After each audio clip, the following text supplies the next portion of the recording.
Olá, meu nome é Carolina Militão, eu sou hematologista da Mutiemo em Recife, uma empresa que faz parte do grupo Oncoclínicas.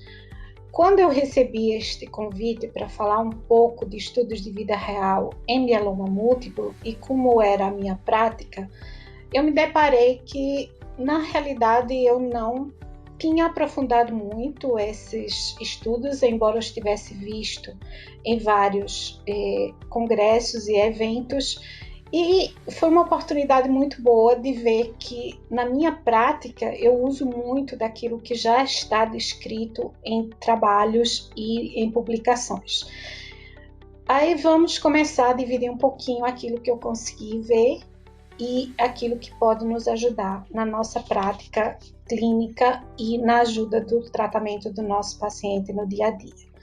Então, esses estudos de vida real, eles começaram a aparecer mais ou menos em torno de 2015 e eles se fizeram necessários porque há muita diferença entre aquilo que os estudos controlados, randomizados, eles preconizam hoje nos tratamentos e na obtenção do melhor resultado para aquela combinação de drogas ou até de uma droga só. Então, com isso, começou-se a observar que a maioria dos nossos pacientes de vida real, eles não tinham o mesmo perfil dos pacientes que eram incluídos nesses estudos. Respondendo a essa demanda, um estudo polonês que foi publicado um abstract no ESH em 2015, ele começou a pontuar as variáveis que diferiam os estudos de vida real com os estudos randomizados. E as variáveis mais relevantes são que resultados, qual o objetivo de um, o objetivo do outro. Na realidade, os trabalhos controlados, eles têm uma eficácia que é o mais relevante, são estudos experimentais, eles são muito bem desenhados, eles têm um grupo bem fixo de pacientes que não há possível variações. O médico é o investigador, há um investigador só, e o monitoramento do paciente ele se faz dentro do protocolo. Já nos estudos de vida real, a gente vai buscar efetividade. Vamos buscar resultados reais. O que é que eu estou querendo para o paciente? Eu estou querendo que ele fique bem, que ele fique sem dor, que ele fique sem alterações e que ele possa ser resgatado para a sua vida o mais normal possível. Então, o tratamento é um ajuste diário na nossa prática clínica. Eu acredito que todos os meus colegas, eles fazem isso diariamente. Tem vários padrões, porque nós temos pacientes com várias alterações clínicas e nós temos que fazer o tempo todo ajustes nesses pacientes. Tem muitos médicos, vários serviços públicos, privados, em que você tem mais flexibilização, menos flexibilização, e o monitoramento do paciente ele pode mudar a qualquer momento que seja necessário. Em 2015 também, Felipe Moreau, ele publicou um abstract no ESH que definia os principais critérios de inclusão e exclusão dos pacientes em estudos controlados versus os estudos de vida real. E o que mais chamou a atenção é que nos critérios de exclusão dos pacientes de estudos controlados era a refratariedade a algum medicamento, seja ele IMID ou inibidor de proteasoma, no caso mieloma, e a inclusão, normalmente os ECOGs não eram tão altos, o paciente tinha melhores condições, não tinham tantas linhas de tratamento, tinham função cardíaca controlada, função renal controlada. Caminhando um pouco no tempo, o Chari, em 2018, fez um estudo bastante interessante, que aí ele já começou a comparar estudos que já estavam publicados e que já estavam sendo usados pela classe médica, como o Aspire, o Turmalino, o Pollux e o Eloquent, e quando se colocam as análises variadas, cerca de um quarto desses pacientes que usaram os medicamentos ou fizeram parte do estudo controlado, eles não poderiam ter entrado quando a gente compara com estudos de vida real. E isso realmente é aquilo que a gente vê. O paciente de vida real, ele tem muito mais, a gente tem que muito mais adaptar do que seguir um padrão fixo. Outra conclusão no estudo de Sharia é que os pacientes não elegíveis aos estudos controlados, eles não tinham uma sobrevida global tão boa, que é de se esperar, porque como tinham as variáveis bastante definidas, quando você tira essas variáveis, você não consegue ter os melhores resultados.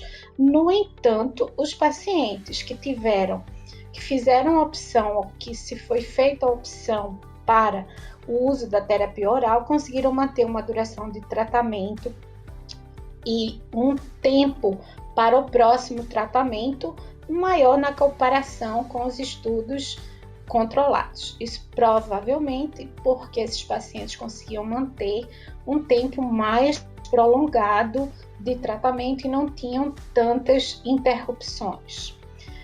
Richardson, em 2018, também um outro estudo muito interessante, que eu recomendo quem puder ler, avaliou as combinações de drogas, se triplets, quadriplets ou até duplets, que são várias propostas de tratamento nos pacientes com mieloma múltiplo, se isso teria alguma implicação entre os estudos controlados e os estudos de vida real. O que se vê é que quando você tem uma combinação adequada, essa vai servir tanto para o estudo de vida real quanto para os estudos de controlados. Além de toda essa importância clínica dos estudos de vida real, outros dois pontos que são relevantes é como você vê o paciente no seu conforto no dia a dia, quantas vezes ele tem que ir a um serviço, seja hospital, seja uma clínica de infusão, para poder fazer uso para fazer o uso das medicações prescritas, ou quanto ele pode ficar em casa. Então, nessa pandemia, foi uma das coisas que a gente mais observou. Eu, particularmente, tive pacientes que eu mudei, 1 ou 2 pacientes, porque eram de uma região longe daqui de Recife e não tinham condições de poder vir, porque o estado teve um lockdown bastante restrito e eles não poderiam nem se locomover de maneira adequada. Então, assim, não houve prejuízo, não havia prejuízo, eram pacientes já controlados, eram pacientes já com doença controlada e que a gente teve que fazer alguns ajustes para poder manter o tratamento do doente e não o expor a situações mais complicadas ou a evolução da doença.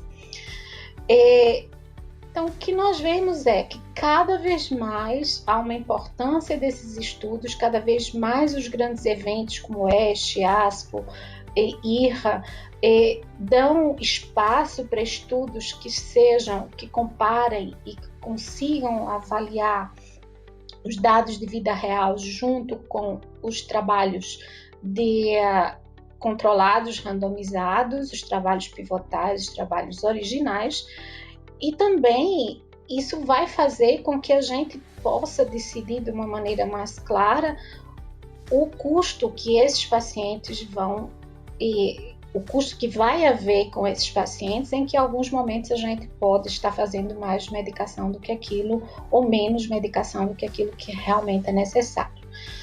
Então, por fim, é importante dizer que não há como substituir um estudo pelo outro. Cada vez mais estão sendo incorporadas tecnologias para que a gente possa poder fazer comparações de maneira mais adequada. Então, vários sistemas estão já sendo propostos e o mieloma é uma das doenças que mais está evoluindo nessa área e que juntos eles vão deixar nós médicos mais preparados para indicar o melhor tratamento com o menor custo e com um benefício maior para o maior número de pacientes. Isso é o que eu tinha a dizer para vocês, espero que tenha sido útil e acredito que seja interessante vocês se debruçarem um pouco em todos os estudos como eu fiz agora. Obrigada.